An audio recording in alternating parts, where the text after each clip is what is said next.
Et comme est notre tradition, prions pour remercier Dieu pour le fait d'avoir les Écritures.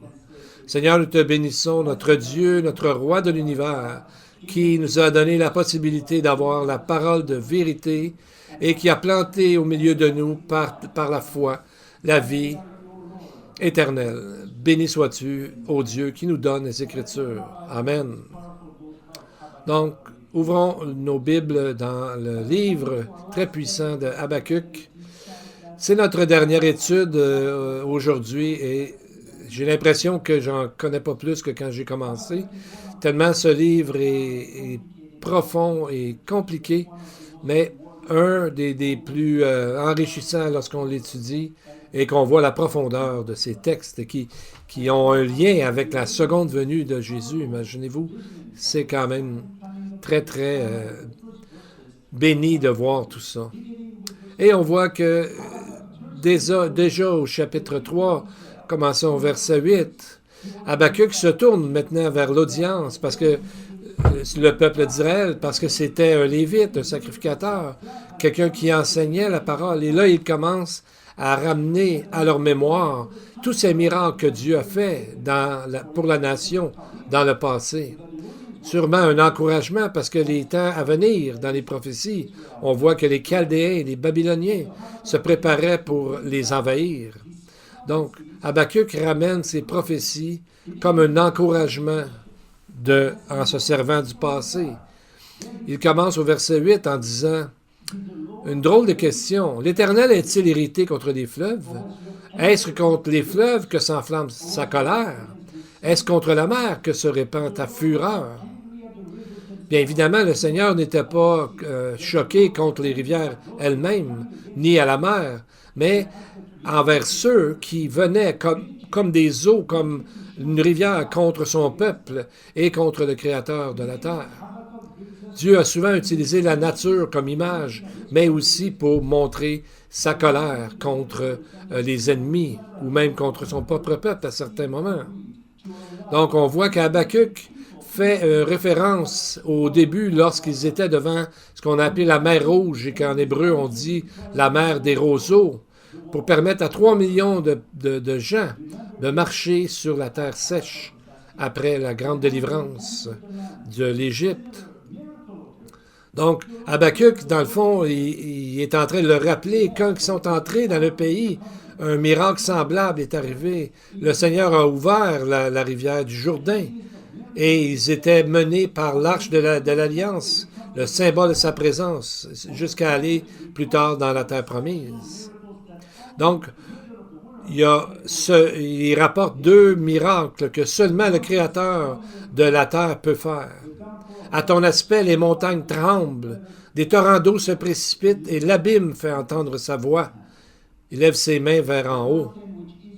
La montagne que l'Israël a vue, qui tremblait et bougeait, c'est une référence au mont Sinaï, quand la présence de Dieu a descendu sur cette montagne. Et le texte dit dans Exode 19, au son retentissant de trompettes, et toute la montagne tremblait violemment, et tout le monde était dans la peur, dans la crainte de voir ça.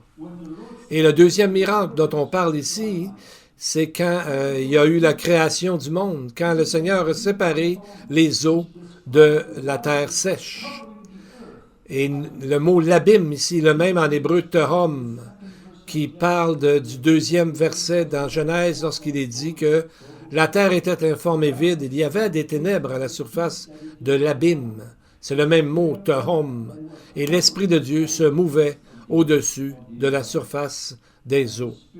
Tout comme l'Esprit de Dieu est venu séparer ces eaux, de même pour Israël, c'est ce que Dieu fera. Voici le message d'Habakkuk à son audience. Habakkuk 3.11, Habakkuk rappelle un autre miracle extraordinaire. Le soleil et la lune s'arrêtent dans leur demeure à la lumière de tes flèches qui partent, à la clarté de ta lance qui brille. Habakkuk 3.11. Donc, ce miracle parle du moment quand Israël se combattait pour sa survie contre les Amoréens. Et après la victoire, Josué a prié et il a dit, Josué 10.13, le soleil s'arrêta et la lune suspendit sa course jusqu'à ce que la nation eût tiré vengeance de ses ennemis. Donc Dieu est allé aussi loin que d'arrêter la rotation du soleil et de la lune pour garder la lumière active jusqu'à ce que les ennemis soient soumis. C'est un exemple jusqu'où Dieu peut aller pour la nation d'Israël. Et ensuite, Habakkuk rappelle à son audience que le Seigneur a ouvert la terre promise pour la nation d'Israël dès leur entrée et à travers leur existence. Habakkuk 3,12 dit « Tu parcours la terre dans ta fureur, tu écrases les nations dans ta colère. » Quand Israël est entré en Canaan, il y avait à peu près 31 nations différentes de Cananéens qu'ils ont eu à combattre. Et un coup qui était rendu dans le pays, et ensuite il y a eu des Babyloniens, les Assyriens, les Grecs, les Romains et d'autres. La plupart de ces royaumes sont disparus, mais pas la nation d'Israël. Et même après 1948, lorsqu'ils sont retournés dans leur pays, ils ont eu constamment à se battre pour garder leur terre, et encore aujourd'hui. Mais à la fin, Habakkuk dit que Dieu, c'est lui qui va écraser la tête du méchant, comme c'est le même mot que lorsqu'on écrase les grains pour sortir le bon grain. Et Habakkuk, ici, fait ressortir tout ça pour encourager le peuple d'Israël en leur disant, premièrement, les descriptions de prophéties de la première venue et aussi, plus loin, de la deuxième venue. Et c'est pour démontrer que Dieu viendra à la rescousse et encore fera de miracles encore même plus grands. Donc, son message est très contemporain, le message de Habakkuk. Ce qui est triste aujourd'hui, c'est qu'Israël se retrouve quasiment dans une copie carbone comme situation. Elle est entourée d'ennemis qui ont le même désir, de plus en plus grandissant de complètement l'anéantir, la faire disparaître. Et ils vont essayer de faire ça comme les prophéties de presque tous les prophètes nous disent. Mais ces mots sont précieux, des mots d'Habakkuk, parce que comme le Seigneur les a sauvés dans le passé avec grande puissance, de même il le fera lors de son retour, lors de sa seconde venue. Donc c'est un peu doux amer le passage que nous allons lire aujourd'hui, parce que nous savons que Dieu va venir sauver, mais son peuple va devoir passer à travers plusieurs événements pas faciles. Habakkuk aussi a été affecté par cette dichotomie de qu'est-ce qui va bien aller et qu'est-ce qui va mal aller. Donc, ça nous parle à nous aujourd'hui. Cette liste de miracles et de phénomènes nous parle aujourd'hui à nous les croyants qui sommes en vie aujourd'hui, qui lisons ça. Bien que ce soit arrivé il y a très longtemps et quelque chose d'extraordinaire, on devrait se demander, est-ce que Dieu a changé depuis ce moment-là? Est-ce que Dieu a changé depuis la création du monde? La réponse est bien sûr pas du tout. Donc, en relisant ces versets, ce n'est pas de réaliser comment Dieu était grand à ce moment-là, mais comment Dieu est grand encore aujourd'hui. La Bible dit que Dieu est le même aujourd'hui, hier et éternellement. C'est son nom. Il a dit à Moïse, quand il lui a demandé quel nom je vais dire au peuple que tu es, il a dit « Je suis celui qui suis ». Donc, il parle un nom qui dit qu'il est toujours vivant, parlant de son omniprésence, son omniscience et son omnipotence. Et donc, de même façon, quand on voit que c'est le même Dieu et on sait qu'il va arriver des choses terribles à Israël, mais nous savons que c'est le même Dieu qui va tout faire pour réveiller le peuple d'Israël, et nous avons à partager alentour de nous ce que Dieu veut faire avec cette prophétie. Et toutes ces prophéties qu'il a dit qu'il accomplirait vont s'accomplir. Bien, on va voir maintenant une liste de miracles qui va être suivie par une promesse de la parole de Dieu, de la fidélité de Dieu envers sa parole. Verset 9. « Ton arc est mis à nu. Les malédictions sont sont les traits de ta parole. Et on dit ensemble, c'est là. Et ça nous fait comprendre qu'il y a un arc, qu'il n'y a pas de flèche dedans. Qu'est-ce que ça veut dire comme étant mis à nu? Premièrement, l'arc est souvent utilisé comme un signe de l'alliance de Dieu. La première mention d'un arc, c'est un arc dans la nue avec Noé. Genèse 9,13. Dieu dit, j'ai placé mon arc dans la nue. Il servira de signe d'alliance entre moi et la terre. Mais ici, dans Habakkuk, c'est une alliance entre Dieu et Israël. C'est ça qui est l'arc ici. Et toutes les prophéties envers Israël ne sont pas encore toutes accomplies. Il arrivera un jour durant le millénium que toutes les promesses seront accomplies. Et le mot ici est mis à nu, ça a le sens en hébreu aussi de se réveiller. Un peu comme quand un aigle bouge le nid pour que les petits aiglons soient obligés de sortir et doivent apprendre à voler. C'est le même mot en hébreu.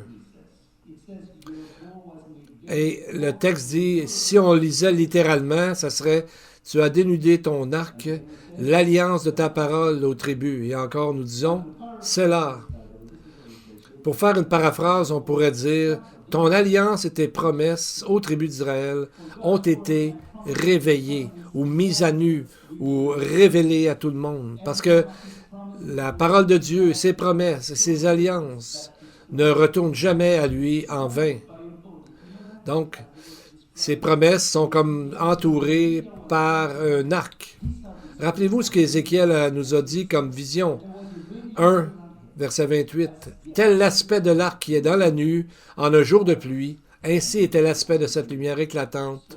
C'était une image de la gloire de l'Éternel. » Donc, c'est l'apparition de la lueur, de l'aspect de l'arc, de lumière éclatante. Comme dans Psaume 138, 2, qui est dit « Car tu as magnifié ta parole au-dessus de toute ta renommée. » Psaume 138, 2, version Martin.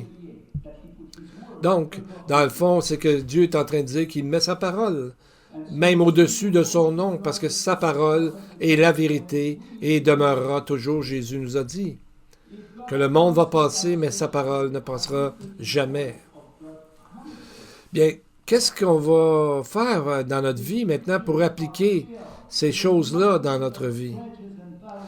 La Bible est remplie de prières et d'accomplissements et d'alliances. Et Dieu va tout accomplir ses alliances, ses promesses, ses prophéties en son temps. Des choses que nous avons besoin, nous, aujourd'hui, pour le réconfort. Et mon Dieu pourvoira tous vos besoins selon sa richesse, avec gloire, en Jésus-Christ. Philippiens 4, 19. Donc, c'est une promesse. Donc, dans la prière, ramenons ça à Dieu, ramenons ça à son trône. Est-ce que vous avez cherché la paix dans votre cœur, dans votre vie, dernièrement?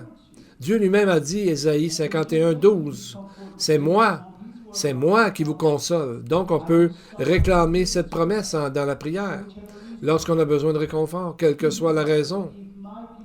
Est-ce qu'on avait besoin de son pardon, pour quelque raison que ce soit? Il a dit lui-même dans 2 Chroniques 7, 14, « Si mon peuple, sur qui est invoqué mon nom, s'humilie, prie et cherche ma face, et s'il se détourne de ses mauvaises voies, je l'exaucerai des cieux, je lui pardonnerai son péché, je guérirai son pays. » Donc, on voit ici qu'on peut réclamer cette promesse pour notre vie lorsque nous sommes dans la tristesse et dans la confession avec Dieu. Et il y a une promesse magnifique que l'Esprit de Dieu a inspiré Paul de dire, 2 Corinthiens 5, 17, « Quand quelqu'un est en Christ, il est une nouvelle créature. Les choses anciennes sont passées. Voici, toutes choses sont devenues nouvelles. » Nous pouvons réclamer cette chose-là, que nous sommes une nouvelle personne. Identifions notre problème, notre difficulté, et nous allons sûrement trouver une promesse que Dieu nous a donné à ce sujet. En se tournant vers lui, nous allons avoir la joie de pouvoir le voir s'accomplir. Et on voit ici que la plupart des croyants et beaucoup de prières qui sont rapportées dans la Bible sont basées sur ce que Dieu avait déjà dit, comme Daniel, chapitre 9, qui prie pour le retour de son peuple dans le pays. Alors Dieu, il fait appel à l'alliance de Dieu, verset 4, Daniel 9, 4, à ses commandements, à ses préceptes, à ses jugements, versets 5 et 4. Ensuite, il parle des mots des prophètes, versets 6 et 10. Donc, il parle à Dieu de ce que Dieu a déjà promis. Il parle des lois, de la loi de Moïse, versets 10, 11 et 13. Et au verset 13, il fait appel à la vérité de Dieu qu'on trouve dans toutes ses promesses de la loi mosaïque. Donc, Daniel couvrait ses prières avec des promesses de Dieu qu'il trouvait dans la parole. Et c'est ce qui a fait son efficacité, qui fait que Dieu a envoyé directement un ange donner des révélations à Daniel. Il y a une vieille légende qui dit que quand Joseph était premier ministre d'Égypte, durant la période de la famine, il allait porter, vous savez, quand on moule le grain, ce qui reste, les petits morceaux, et il lançait ça dans la rivière du Nil. Et afin que ça soit ailleurs, ça donne des fruits et que ça pousse ailleurs. Donc, quand les gens voyaient que Joseph lançait les grains qui restaient dans l'eau, ça leur donnait confiance qu'un jour, ça va trouver, ces grains-là vont trouver un terrain fertile et vont grandir et vont nourrir les gens. Donc, c'est une légende, mais ça démontre l'image que, bien que le monde est en famine de la parole de Dieu autour de nous, il faut toujours en parler et comme ça, on ne sait pas, comme la parole dit, parfois on sème, parfois on arrose et parfois on récolte, mais l'important, c'est de croire aux promesses de Dieu et de faire comme dans la légende disait que Joseph faisait, de lancer, de dire des choses alentour de nous et les gens ça va entrer dans leur tête, dans leur cœur et un jour, c'est la parole de Dieu qui agit et non pas nous-mêmes. Et on va voir ce que le prophète mentionne. Au début, il parlait de l'existence du mal. Et là, on parle ici de la fin du mal. Verset 13. Tu sors pour délivrer ton peuple, pour délivrer ton oint. Tu brises le faîte. Littéralement, c'est la tête de la maison du méchant. Tu la détruis de fond en comble. C'est là. Bravo. Ensemble, on dit c'est là. Quand on regarde ce passage, on l'a déjà vu il y a quelque temps dans nos études, on voit que Dieu et son Messie viennent pour le salut de son peuple Israël. Et qu'est-ce qu'il fera? C'est qu'il détruira littéralement la tête de la maison du méchant. Et lorsqu'il fera ça, il va le découvrir, il va exposer une fois pour toutes. Le mot en hébreu, parfois c'est traduit de fond en comble, mais en hébreu, ça serait le laissant ouvert de la cuisse au cou. Le mot hébreu pour laisser ouvert, c'est rarot, qui donne l'image quand on veut vider, vous savez, un pot de ce qu'il y a dedans, on le laisse ouvert. Donc, la réponse finale de la question qu'Habakkuk a posée à Dieu au début, combien de temps, Seigneur? Dieu dit un jour, ce qui va s'accomplir dans le fond, c'est la promesse de Genèse 3,15, où Dieu avait dit, je mettrai inimitié entre toi et la femme, et entre ta postérité et sa postérité, celle-ci t'écrasera la tête. C'est le même mot ici. Tu le blesseras le talon.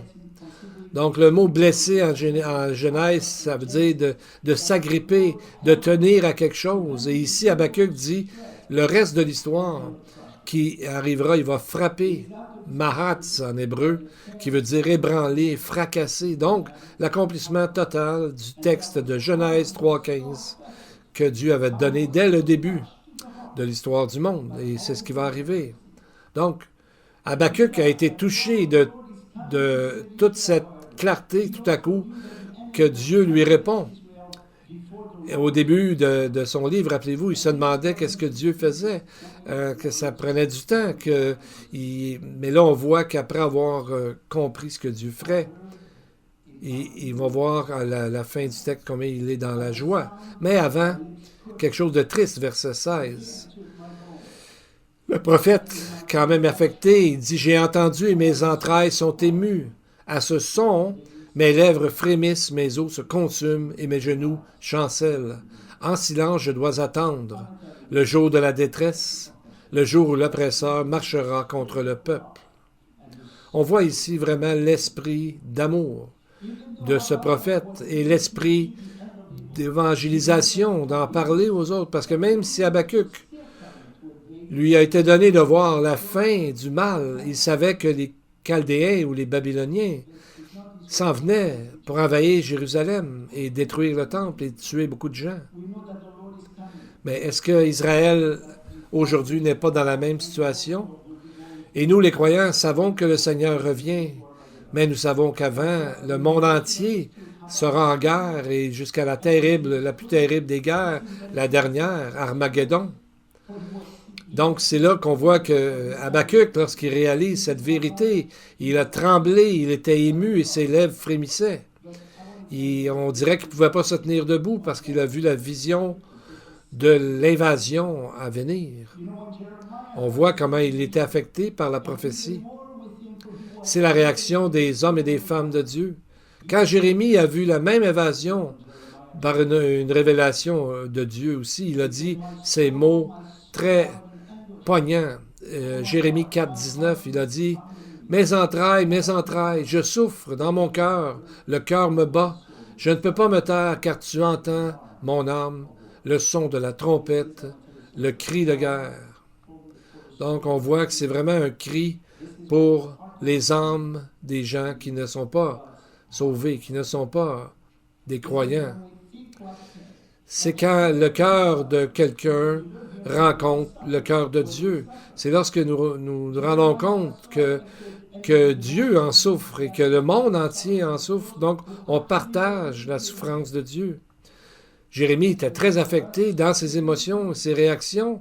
Ils sont là dans les Écritures afin qu'on se rende compte que nous sommes comme lui. Et donc, l'idée est de l'imiter, de prier pour les gens et de leur parler, d'intercéder pour les gens qui ne sont pas encore sauvés. Ésaïe aussi démontrait sa passion pour les gens perdus lorsqu'il a écrit Ésaïe 22, 4. « Je dis, détournez de moi les regards, laissez-moi pleurer amèrement. N'insistez pas pour me consoler du désastre de la fille de mon peuple. » Donc, on dirait que Dieu a été vraiment touché de sa réaction, qu'il l'a inscrit par l'Esprit dans ses écrits saints éternels. Paul aussi ressentait la même chose vers les gens perdus lorsqu'il a dit au sujet de son peuple, Romains 9.1, « Je dis la vérité en Christ, je ne mens pas. Ma conscience m'en rend témoignage par le Saint-Esprit. J'éprouve une grande tristesse. J'ai dans le cœur un chagrin continuel. Car je voudrais moi-même être anathème et séparé de Christ pour mes frères, mes parents, selon la chair. » Vous remarquez ce qu'il a dit ici, quelque chose qu'on ne s'attend pas d'un homme comme Paul? Il disait qu'il aurait aimé être maudit, être anathème, séparé de Christ, du Messie Jésus, pour Israël, pour son pays, pour ses frères et sœurs. C'est de la réaction qu'on voit souvent des hommes et des femmes de Dieu. Alors la question qu'il faut se poser, c'est qu'est-ce qu'on ressent la même façon envers les gens qui ne connaissent pas Dieu et envers Israël qui va beaucoup souffrir lorsqu'on regarde ce monde? Est-ce qu'on souffre, nous aussi, comme ces grands hommes et femmes de Dieu? Jérémie a dit « Je ne peux pas me taire ». Donc, Habakkuk a décidé de rester sur sa tour, d'être en garde, de veiller, d'avertir les autres et de prier. Et c'est la position que nous devons prendre spirituellement, sachant, nous les croyants, des choses terribles qui vont arriver. Et on voit que que Habakkuk, à la fin, était dans la paix. Versets 17 et 19, les derniers mots de ce livre. Juste après avoir dit qu'il était tout tremblant, on voit qu'il est dans une grande joie par la suite, parce qu'il croit aux promesses de Dieu. Verset 17. Car le figuier ne fleurira pas, la vigne ne produira rien, le fruit de l'olivier manquera, les champs ne donneront pas de nourriture, les brebis disparaîtront du pâturage et il n'y aura plus de bœufs dans les étables. Toutefois, je veux me réjouir en l'Éternel, je veux me réjouir dans le Dieu de mon salut. L'Éternel, le Seigneur, est ma force. Il rend mes pieds semblables à ceux des biches, et il me fait marcher sur mes lieux élevés. Amen. Quel contraste à partir du verset 1. Il avait dit, Seigneur, combien de temps ça va prendre au verset 1, au début de son écrit? Où se trouve l'aide? M'entends-tu? Et après avoir vu les prophéties et les promesses de Dieu, c'est comme s'il dirait, ben c'est correct. Le figuier ne fleurira pas, il n'y a rien qui va se produire. Et il dit, toutefois, malgré tout ça, il n'y aura plus de bœuf, il y aura une famine dans le fond. Je veux me réjouir en l'Éternel, je veux me réjouir dans le Dieu de mon salut. C'est ce que la parole de Dieu fait dans notre âme, la vraie paix que Dieu nous a promis par Jésus. Il a dit qu'il nous donne la vraie paix. Et les mots exalter et me réjouir, exalter veut dire de triompher, de jubiler. Et me réjouir veut dire, c'est le mot en hébreu d'un cercle, comme quand on danse en cercle, on est content. Et c'est en rappelant ce que Dieu nous prépare. On devrait être dans la joie comme ça et danser, même s'il y a des choses difficiles à venir. Les promesses de Dieu vont s'accomplir. Amen. Donc, on voit que le figuier, le vin et l'olivier, c'est des symboles des temps messianiques. Et la récolte finale de ces fruits sera lors de la fête des tabernacles, le Sukkot, au niveau des prophéties, une fête qui doit arriver dans le futur.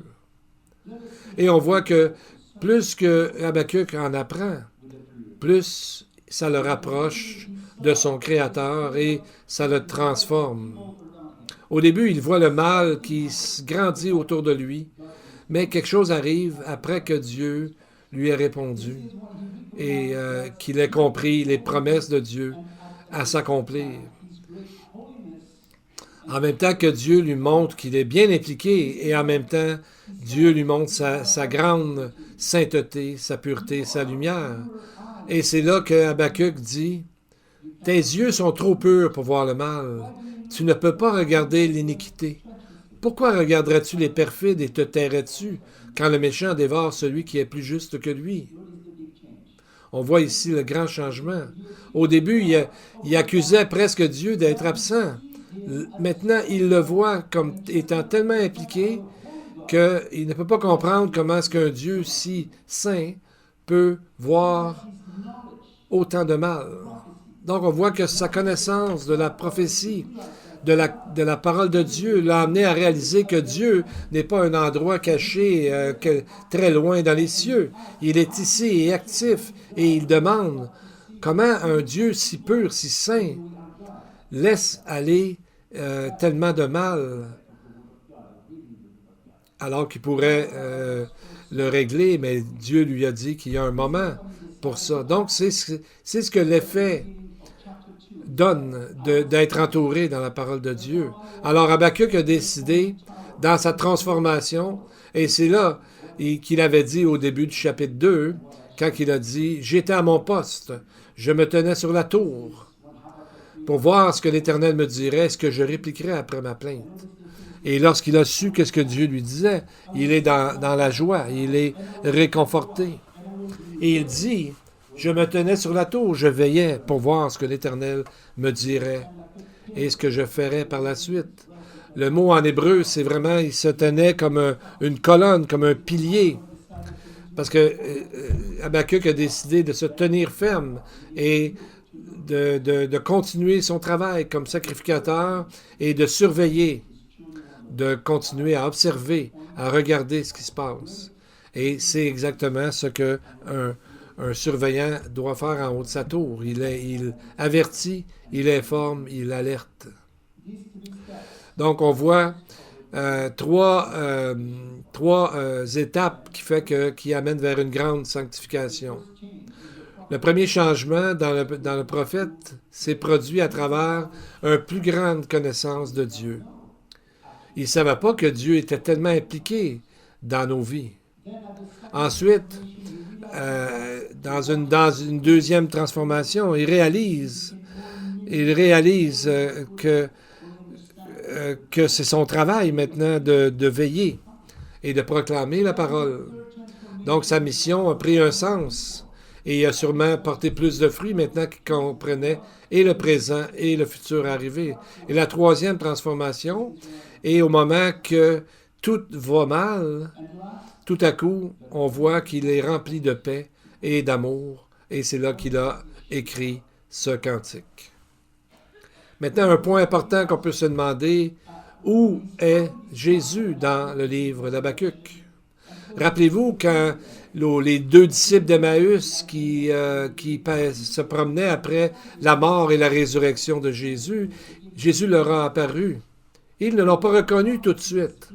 Et il a commencé à leur enseigner par Moïse et tous les prophètes. Jésus leur expliqua dans toutes les Écritures ce qui le concernait. Donc, tous les prophètes, ça inclut Habakkuk. Il a commencé, Jésus, à leur dire où il était dans ces livres-là. Qu'est-ce que la prophétie disait au sujet du Messie. Et on voit au chapitre 3, quand Habakkuk dit « C'est comme l'éclat de la lumière, des rayons partent de sa main, là réside sa force. » Et lorsqu'on parle de ça, tout le monde a compris que des rayons partent de sa main. On a vu dans les études avant que des rayons, ce n'est pas des rayons pour tuer, mais des rayons de salut. Et c'est celui qu'ils ont percé qui revient. C'est Jésus à la deuxième venue. Et il y a un endroit dans le livre d'Habakkuk où nous pouvons percevoir Jésus à sa première venue, sa souffrance, sa mort et sa résurrection. Et c'est la réponse d'Habakkuk et le premier signe de sa transformation. Chapitre 1, verset 12, on voit comment ça a commencé son changement dans sa vie, dans son cœur de prophète. N'es-tu pas de toute éternité, éternel mon Dieu, mon Saint? Tu as établi ce peuple pour exercer tes jugements, ô mon rocher. Tu l'as suscité pour infliger tes châtiments. Donc il dit à Dieu, on sait que tu ne mourras pas, on sait que tu vas accomplir tes promesses. Il dit, n'es-tu pas de toute éternité? Le mot ici, en hébreu, c'est le mot kedem. Kedem, en hébreu, parle de l'Est. Et le même kedem, c'est le même mot kedem que Michée nous dit que Jésus va venir de Bethléem, mais il ajoute aussi qu'il vient de kedem. Il vient de toute éternité, des jours de toute éternité. Et ça, on voit que ça a confondu plusieurs scribes dans la Bible, parce que dans les mots « tu ne mourras pas », on voit dans le fond que c'est vraiment l'image de Jésus qui va à la croix. On semble penser qu'il va mourir. Donc c'est un peu comme si le prophète aurait pu voir, peut-être ça se peut, qu'il a pu voir une vision de Jésus mourir, mais il ne mourra pas. Et dans le fond, il ressuscite après la mort, et c'est là tout le message de l'Évangile. Est-ce que Habakkuk l'a vu aussi? Possible. Vous savez, les prophéties, ça va très loin. David a dit des choses qui étaient arrivées des milliers d'années après, dans sa fonction de prophète, parce que David était aussi un prophète. Et le nom de Jésus dans Habakkuk est appelé aussi le rocher. Comme Paul l'appelle dans 1 Corinthiens 10, il dit que le rocher était là toujours à suivre le peuple. Et dans le verset 8, chapitre 3, il parle du nom de Jésus d'une façon spéciale. Il appelle ça les chariots du salut. En hébreu, c'est Merkabotecha Yeshua. les chariots de Jésus. Donc, une chose qui nous devrait nous donner la joie, c'est la connaissance de la parole de Dieu et savoir que malgré que beaucoup de choses vont mal, il revient bientôt. Amen. Et c'est la fin du livre d'Habakkuk. Et prions ensemble. May the Lord bless you. Let's pray.